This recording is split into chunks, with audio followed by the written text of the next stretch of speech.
Ada suatu kegamangan buat saya. Tadi Pak Saiful mengatakan, wah saya akan usut tuntas. Kegamangan yang saya maksud adalah, jangan dijadikan korban orang yang membuat itu, Pak.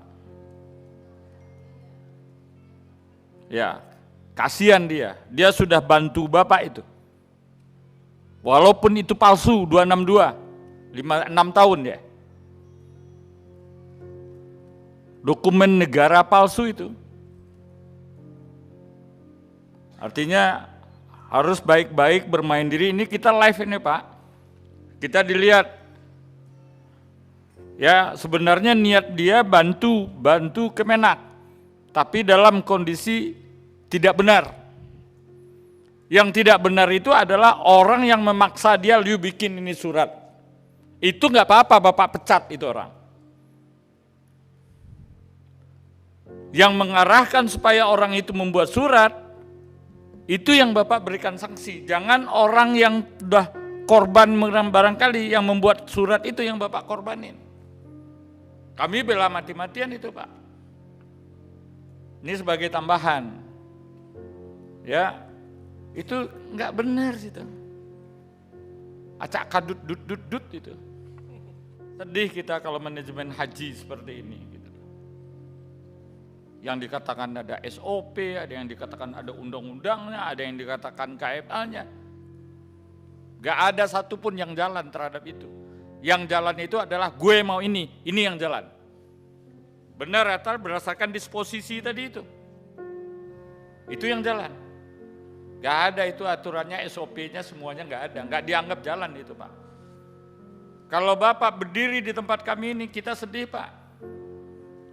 Tahu nggak Bapak, teman-teman Bapak itu di bawah marketing Pak. You mau berangkat nggak? Berani nggak sekian? Saya berani, saya pindahin. Itu yang terjadi. Marketing itu Pak. Ngejualin, ngejajain. Dimanapun itu ada. Menjajain jasa untuk memberangkatkan orang lebih awal. Dengan menggeserkan hak orang yang berangkat. Itu fakta yang kita temukan di lapangan.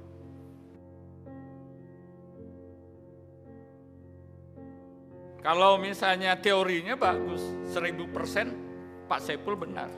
Bahwa begini, benar itu. Tapi fakta yang kita temukan di lapangan, acak kadut Pak. Tapi kalau ini kan sudah berulang nih pertanyaannya. Dan jawaban juga udah begitu, udah buntu ini. Enggak bergerak ini jawaban, jadi artinya kan pansus ini sudah ngerti ini sebetulnya arahnya kemana. Kalau kita paksa lagi itu jawab, ini Pak Jaja, mohon maaf nih udah mau oleng dia. Iya enggak? Pak Jaja, kita kan dari kemarin itu menemukan fakta-fakta di lapangan. Itu banyak celah dalam pengisian kuota. Baik yang haji reguler ataupun haji khusus. Nah, kalau bicara kewenangan ini sebetulnya tanggung jawab siapa? Karena saya lihat nih semuanya lempar tanggung jawab dan semuanya bilang nggak tahu. Tapi kan nggak mungkin ini orang itu bekerja tanpa perintah. Tidak mungkin orang melaksanakan tugas tanpa surat keputusan atau surat edaran atau peraturan lainnya. Kan kalian bekerja berdasarkan landasan norma kan. Nah kira-kira ini menjadi tanggung jawab siapa manajemen kuota haji? Di haji khusus atau di reguler Bu? Di haji khusus atau di haji reguler? Haji khusus siapa, haji reguler siapa? Karena kan ada yang bertanggung jawab pasti. Pengisian kuota Bu sesuai dengan tentunya kita berpedoman kepada Peraturan Menteri Agama yang juga berkaitan dengan Kepdirjen. Nah tentunya kalau pengisian kota berada pada direktur masing-masing. Untuk haji khusus berarti di direktorat, untuk haji dalam negeri haji khusus pun juga di direktorat yang terkait. Tetapi Bapak Ibu sekalian, bahwa tentunya kami dalam bekerja berkehidupan kepada aturan main itu, Bu. Nah, aturan main itu yang menjadi pedoman kami di dalam mengisi kuota. Sebagaimana di dalam undang-undang pasal 65 itu yang menjadi pedoman kami dan juga aturan di bawahnya. Itu demikian, Bu. Siapa yang bikin peraturan itu, aturan itu? Ya tentunya kalau undang-undang kan kita bersama-sama pemerintahan dengan DPR. Kalau yang undang-undang, kalau yang PMA atau KMA berarti di Kementerian Agama. Dirjen berarti di Dirjen. Nah, kami tentunya pelaksana mengacu kepada peraturan perundang-undangan yang ada. Bu. Apakah Bapak merasa ada hal-hal yang menjadi kelemahan dalam pengisian kuota haji itu karena kelemahan aturan, atau memang ini kita melihat aturan itu bisa menjadi operasionalisasi loh Pak? Ya kan, ini kan kalau kita lihat surat edaran Dirjen ini juga baru. Nah ini kan harusnya surat edaran Dirjen itu kan dibahas bersama. Nah ini bagaimana sih kok surat edaran itu kemudian ada hubungan nggak menurut Bapak dengan tata kelola kuota yang hari ini banyak kita lihat kebocorannya? Saya lihat ada dalam undang-undang juga, ini mungkin harus yang ke depan ya menurut saya yang harus kita perbaiki berkaitan dengan pengisian kuota di pasal 65 ayat 3 itu menjadi celah menurut saya. Ke depan ini mungkin harus ada Di pasal apa Pak? di pasal 65 ayat 3. Ini Bu mungkin harus kita revisi. Pasal 65 ayat 3 dari dalam hal kuota haji tidak terpenuhi selama ini, pengisian sisa kuota haji berdasarkan nomor urut berikutnya berbasis PHK. berbasis PHK. PHK. Ini di undang-undang. Iya, itu kan juga otomatis aturan di bawahnya itu mengikuti itu, Bu. Menurut saya mungkin ke depan ini harus kita sama-sama. Ini kan tidak berbasis PIHK lagi Pak. Nama-namanya tuh bahkan dari Kementerian Agama. Bukan Bu, itu dari PHK Bang. Nama-nama itu bukan dari kami. Gitu Bu. Ya jadi kita kemarin tuh lihat gini Pak. Iya. PIHK itu dikasih nama. Mereka disuruh memberikan waktu untuk melunasi selama 3 hari. Nah ini kan kalau Bapak bilang tadi kan bisa jadi ruang permainan. 3 hari harus diisi. Nah sekarang itu harga PIHK itu harga haji khusus itu kurang lebih $8.000. Kalau suami istri mungkin $16.000 yang harus segera disiapkan. Dalam waktu 3 hari banyak orang yang nggak siap. Sehingga kuota ini tidak berbasis PIHK dilempar lagi ke 0 tahun. Kenapa kok waktunya 3 hari? Ini Bu memang kita terbentur dengan timeline Arab Saudi. Tapi kan ini 3 hari ada 5 gelombang. Nah itu Kenapa nggak satu gelombang aja dibikin 1 bulan? Karena ya? kita Bu tidak tahu kapan ditutupnya Pak. Arab Saudi menyatakan bahwa kontrak terakhir tanggal 25. Nah akhirnya 25 apa? 25 Februari Bu. Itu harus sudah selesai kontrak. Sehingga kalau memang terlalu panjang, ini khawatir Bu kita pada saat jamaah mengisi, taunya ada penutupan. Itu juga akan menimbulkan permasalahan yang lain.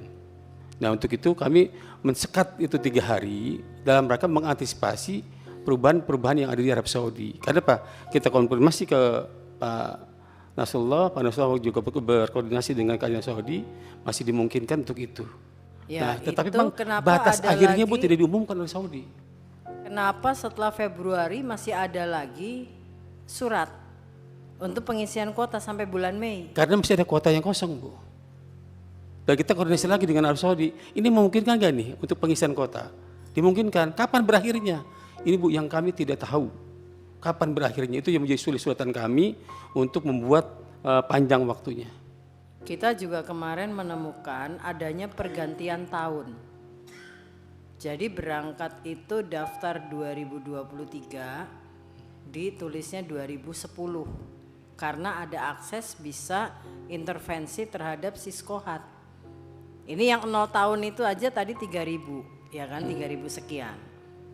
Kita belum bisa cek nih yang data tahunnya diganti. Nah itu bagaimana Pak? Kalau hari seperti ini bisa dia sampaikan kepada kami Bu kasusnya, sehingga kami segera tindak lanjuti. Itu Bu.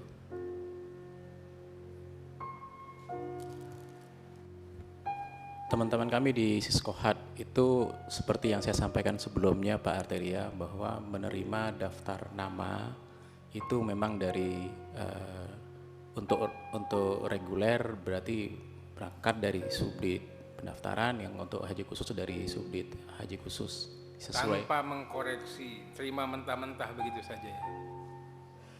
Karena sudah dicek sebelumnya seharusnya bahwa Udah dicek seharusnya atau enggak gini, Enggak, saya Pak. nanyanya Enggak, Pak. di tempatnya Pak Hasan diverifikasi lagi atau langsung tidak Pak, dimasukkan? tidak. Jadi diterima mentah-mentah Ya, data itu. Iya. Ya. Dari tempatnya Pak Jaja sama Pak Saiful ya. Ya. Oke. Penting ini. Pak Hasan ya. Ini Pak Wastam ini daftar tahun 2018. Ya kan? Kalau ada tambahan kuota, Pak Wastam ini 2018, diestimasinya 2024 tahun ini Pak. Ya. Kalau ada tambahan kuota, apalagi 10.000, ya harusnya Pak Wastam ini di 2024, ya itu sudah pasti berangkat. Ya dong Pak, ya kan estimasinya segitu ya. Ini kejadiannya Pak Wastam itu 2024 nggak berangkat. Anggota Komisi 8 DPR ini Pak. Ya, yang urusan haji lu, nggak bisa berangkat juga ini. Ya, justru ya estimasinya itu jadi 2027. Nah, apa yang saya pesannya adalah tambahan kuota ini ternyata tidak berdampak pada jemaah haji yang beriktikad baik. Nah, kenapa itu bisa terjadi, Pak? Ini berdua nih, mohon dijawab. Pak Hasan udah saya tanya. Ya karena ada masuknya yang tadi, Pak. Surat-surat yang dari pimpinan masuk namanya nyodok. Iya kan Pak Hasan? Yang kemarin itu loh. Bisa terinterfere dengan adanya surat-surat dari pimpinan Bapak, betul kan? Sehingga nomor urut itu juga belum memastikan dia akan sesuai dengan estimasi. Yang kita ketemu sidak itu loh, kan Bapak ngomong seperti itu. Ini Pak Hasan ngomong ini Pak, bukan saya ngadu domba, ini namanya mengkonfrontir. Apa tanggapan Bapak?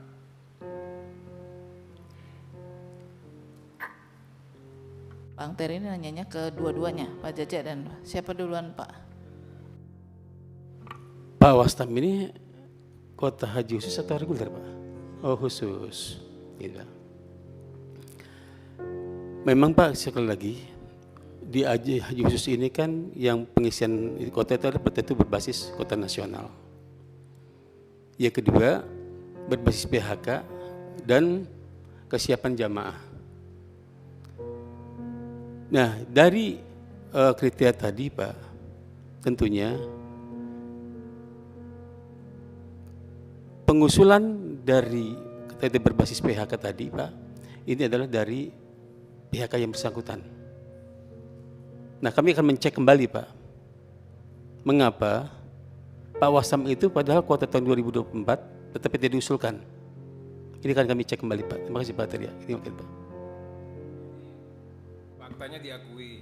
Nah sekarang gini, jadi bisa itu aturan yang mengatakan harus urutan nasional diintervensi, bisa ya? Betul nggak? Kalau saya Pak, sepanjang yang saya tahu sampai hari ini, kita pengisian kuota itu setelah kita lihat urut nasional adalah yang berbasis PHK dan kesiapan jamaah. Itu loh Pak. Ini loh Pak, Pak Wastam itu kurang siap apa? Nah itulah Pak yang mungkin yang perlu kami konfirmasi kembali dengan PHK, di mana Pak Wastam mendaftar, mengapa tidak diusulkan? Itu Pak. Udah dicek tadi Pak, PHK-nya juga sudah. Jadi tadi dikatakan sama sebelumnya ya, ini berdasarkan pengajuan dari mereka. Itu bisa. Kenapa? Saya ini hanya merekap usulan dari PIHK. Kan Bapak ngomong gitu ya, yang sudah diverifikasi lah, Bapak katakan begitu ya. Walaupun pada faktanya tidak diverifikasi. Ini semua kan ada payung hukumnya ya Pak ya, Pak Saiful ya. Ada PMK 13, ada PMK 6 buat yang haji khusus. Tapi 2 PMK itu, kalau Bapak kita mau baca benar Pak, itu untuk memaksimalkan kuota. Betul nggak Pak? Hah? Itu kan Pak, pengisian kuota itu ada 2 hal ya Pak. Pertama adalah berbasis kuota nasional. Yang kedua adalah untuk usulan dari berdasar PHK yang berbasis PHK. Jadi ada 2 hal Pak. Iya itu udah pasti Pak. Iya. Tapi tujuan kita itu untuk memaksimalkan kuota. Jangan sampai yang dikasih 241.000 ini Tidak terisi. tidak terisi. Iya. Itu kan? Iya Pak. Nah, kalau bicaranya memaksimalkan kuota, harusnya kita tidak bicara sisa. Benar nggak Pak? Kita bicaranya yang 138.000 sekian atau katanya 147.000 yang haji khusus. Itu fokus kita. Bagaimana mereka yang udah ngantri ini bisa maju semua. Ya Pak ya? 27.000 Pak. 27.000, bukan 143.000. 27.000 itu kan kuota khusus. Iya. Yang ngantri kita ini kan 138.000. Iya. Iya kan Pak? Itu harusnya kan untuk menuhin 27.000 itu ngambilnya dari yang 138.000. Ya, kalau yang haji reguler berapa Pak? Bukan. Kuota kita Pak yang daftar tunggunya berapa jemaah? 5 juta. Nah, ini juga yang reguler ya, 213.000 menurut versi yang terakhir.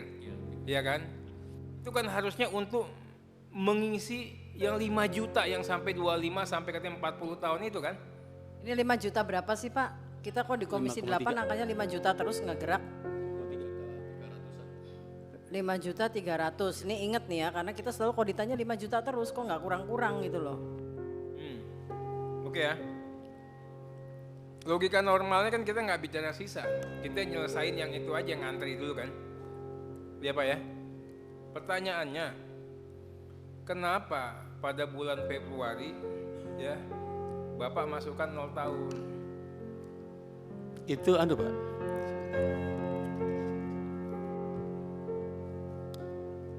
Kenapa itu? Dari 138.000 itu. Sedangkan nih ada nih sahabat saya, Pak Wastam, nggak diangkut. Ini. Yang 8 Februari itu usulan Pak. Hah? Yang 8 Februari itu usulan pengajuan. Iyalah ya, kenapa nggak kita fokuskan untuk bicara yang 138.000 ini termasuk Pak Wastam, temennya itu kan, yang udah ngantri 7 tahun itu yang Bapak fokusin untuk ngejar. Kenapa Bapak nerbitin surat, ngirim, yang 0 tahun manggil-manggil lagi tuh travel. Ada yang mau berangkat nggak? Bisa ini. Kenapa itu dilakukan? Karena dalam pengisian kuota itu kan Pak, sekali lagi kita kan sudah menyampaikan kepada PIHK Pak, nih kuota pasti ada sekian, tolong diisi dengan pertama adalah kuota nasional itu Pak. Nah tadinya kan kami karena dalam aturan undang-undang dan juga KMA masih ada kekosongan. Pengisian kuota adalah tentunya mengacu kepada Kep Dirjen bahwa pengisian kuota adalah usulan itu Pak. Ya, pasal Bapak bilang tadi pasal 5 berapa? 56. Ya, Bapak bawa-bawa PHK. Ya, kalau kita itikat baik, Bapak bisa nggak ngumumkan kepada seluruh rakyat Indonesia, khalayak ramai, hai rakyat Indonesia yang ingin berangkat, yang sudah menunggu terlalu lama, yang sudah punya nomor porsi, koordinasikanlah kalian dengan PIH kamu sehingga kamu mudah-mudahan bisa berangkat. Karena apa? Karena ada sekian kuota yang akan kita distribusikan. Pernah nggak bicara begitu?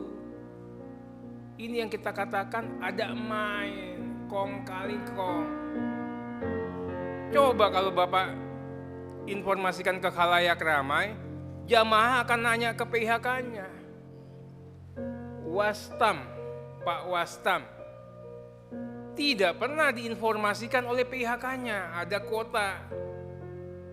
Padahal di tempat dia ada yang 0 tahun bisa berangkat. Ini yang saya katakan keterbukaan asas penyelenggaraan haji juga, Pak. Ini yang tidak dilakukan. Ruang ini berpotensi ya menguntungkan orang, korporasi, badan hukum. Perilakunya koruptif. Paham nggak? Jaja, berapa banyak semua travel haji umroh itu berapa banyak, Pak? Kalau travel umroh itu Pak ada 2.700 lebih Pak. 2.709. 709. Dan terdiri dari berapa organisasi? Itu ada, kalau sekarang ada nambah 2 jadi 11. 11 organisasi. Adanya kota-kota itu, Pak. Ini yang travel haji plus ya, Pak ya? Iya, Pak. Bukan yang umroh. Maksudnya kan ada juga, setahu saya ini ada juga travel tapi baru bisa umroh aja belum bisa haji, kan gitu? Betul. Betul? Betul. Yang haji saja berapa banyak, Pak? 500.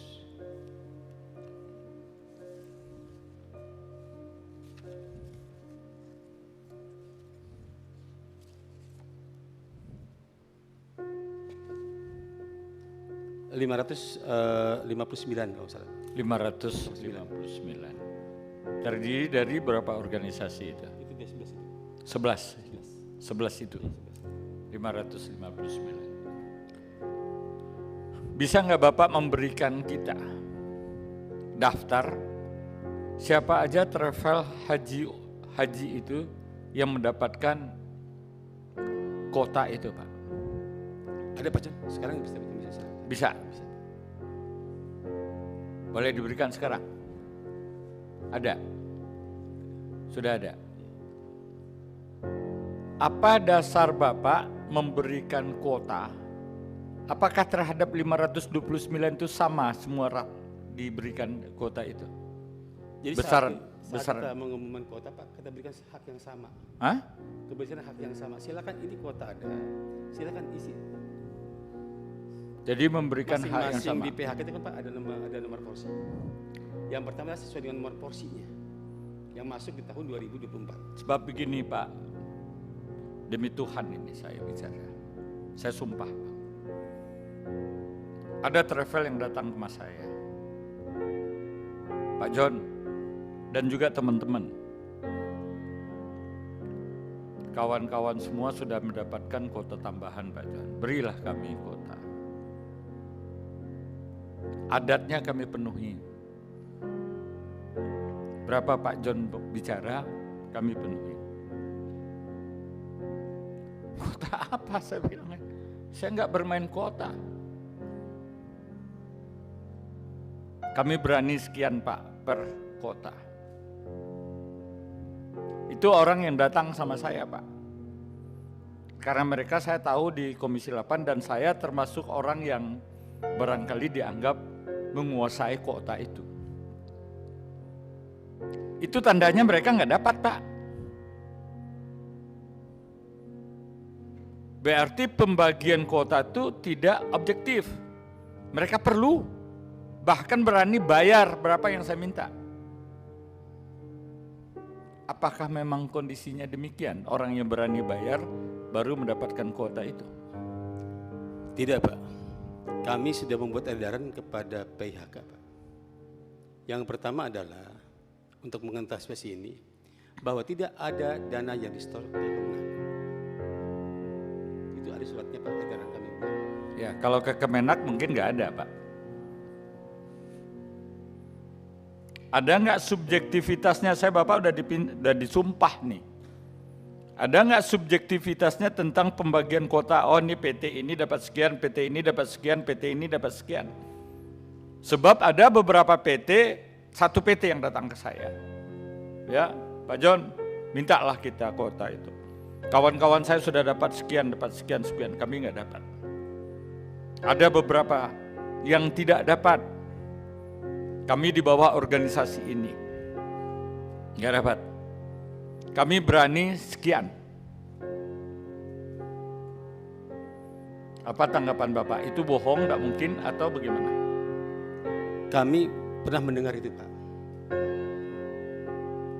Makanya kami membuatkan surat seperti itu tadi, yang saya bilang. Mengapa? Kami tanya sampai di dalam ke setiap pertemuan dengan teman-teman, ada di Matian staf saya sampaikan. Yuk, Bu, kita sama-sama. Ngeri Pak angkanya Pak, ngeri. Kami nggak pernah pegang uang sebanyak itu. Sekian 100 saja berani sekian, waduh. Kalau ada data Pak, bisa sampaikan ke kami, akan kami tindak lanjuti. Kedua Pak, pertanyaan saya ini sensitif buat kami ini.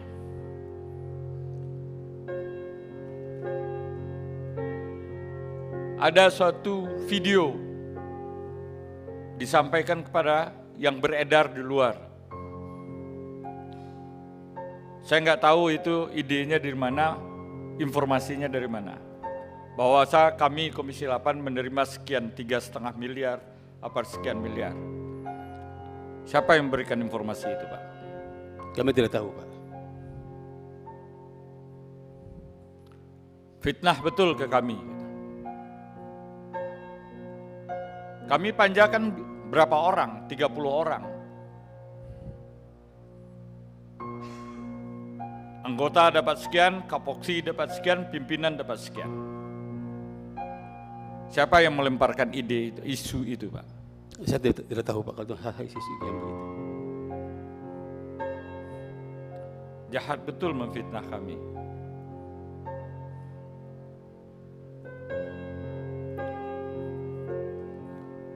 Saya ingin minta Pak, daftar ini nih. Army Neraka dapat Menereka Perdana dapat sekian, saya ingin tahu yang tadi itu tolong di print. Saya ingin tahu tuh dasar yang dari itu tuh dapat apa landasan hukumnya. Terima kasih Pak. Ya baik, terima kasih. Ada beberapa hal yang memang memungkinkan kita akan meminta. Tadi sebetulnya kalau anak sekolah namanya pekerjaan rumah gitu, pekerjaan rumah yang tadi harus disampaikan.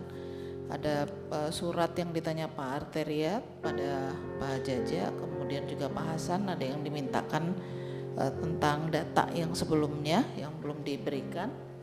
Kenapa? Pak Saiful Mujab ada yang belum dijawab sih sebetulnya tadi. Ya, dari baik, jadi ada sementara kita tadi bersepakat sampai pukul 22, ada hal penting menurut saya. Dari tadi kita muter-muter, kenapa ini yang dapat, kenapa tidak. Ternyata saya tadi membuka-buka Undang-Undang Haji, penyelenggaraan ibadah haji.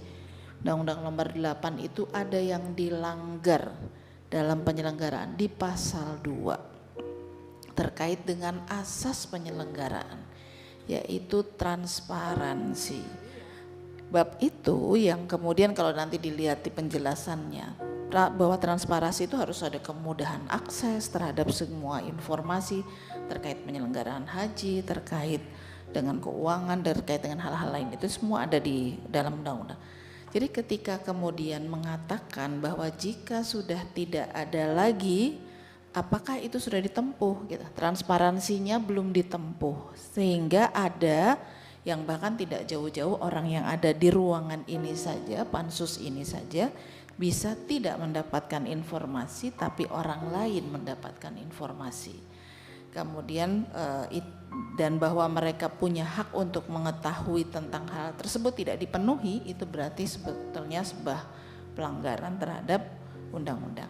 Bapak Ibu sekalian, kita akan skors pertemuan ini sampai besok tanggal 10 September 2024 pukul 13. Ada beberapa hal yang kita juga tadi memberikan catatan. Pertama terkait pertemuan dengan staf khusus Menteri Agama dan juga Biro Hukum, Pak Tomo, tolong ya, Biro Hukum tadi karena persoalannya kan ada di sejumlah regulasi. Baik, Bu Dia silakan. Saya tuh jadi nggak habis pikir Pak.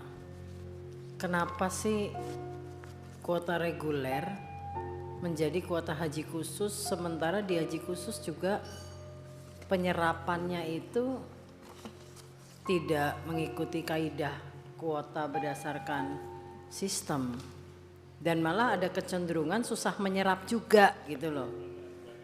Iya kan, kalau kuota reguler kan coba kenapa nggak selesaikan di situ? Ini kuota haji khusus malah akhirnya kita lihat banyak celah gitu. Ya kan, ini saya jadi ini aja sih, kita kok loh ternyata haji khusus yang kita pikir itu sesuai daftar tunggu, cepet, ternyata juga tidak terserap. Jadi ini kebijakan yang memang benar-benar harus dievaluasi, Pak. Ya baik, jadi kita harus melakukan banyak perbaikan dalam sistem ini. Untuk bisa melakukan perbaikan ada banyak yang harus kita gali, karena itu pansus ini ada.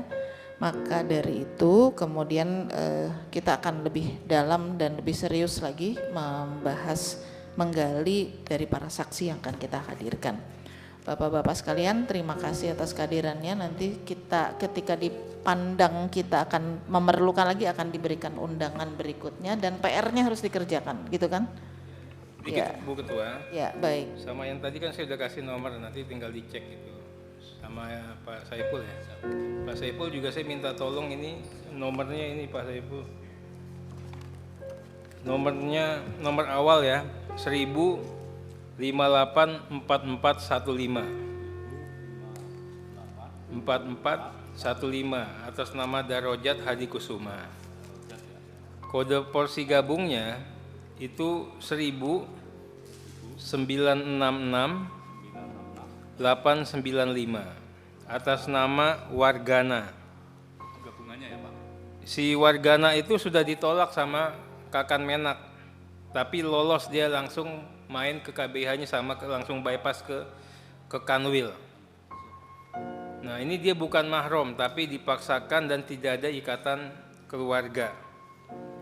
Nah ini sudah ditemukan dia kemarin udah memalsukan kartu keluarga, kok masih bisa diloloskan gitu. Padahal udah jadi perkara nih si Pak Wargana ini. Terima kasih Pak.